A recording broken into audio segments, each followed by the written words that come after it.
لای هەمووان ئاشکرایە لە ماوەی 3 ساڵی ڕابردوودا مامۆستایان بەهۆی پێنەدانی موشەکانیانەوە لەلایەن حکوومەتەوە بایکۆتی دەوامی خوێندنیان دەکرد. گەر بەرژەوەندی خوێندکاران لە بەرچاو نەگیرایە مامۆستایان دەیانتوانی پرۆسەی خوێندن بە یەکجاری پەک بخەن.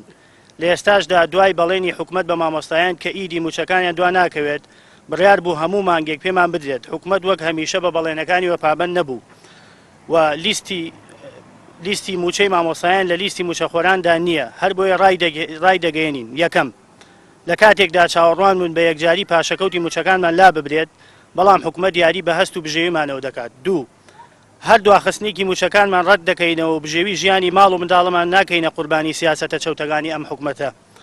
ئەم حکوومەتە شکستواردووە. سێ، بە هەندوەرنەگرتنی خواستەکانمان دەکەینە وێزگەی تۆڵەکردنەوە و بۆ ئەمەش دەبێت حکوومەت چاوەڕوانی ئەوە بێت پایە لە جۆکانی حکوومەتەکەی بەسەردا بڕوخێت. بەیاننامەی دەستەی داکۆکی لە مامۆستایانی گەرمیان 4/7/2018.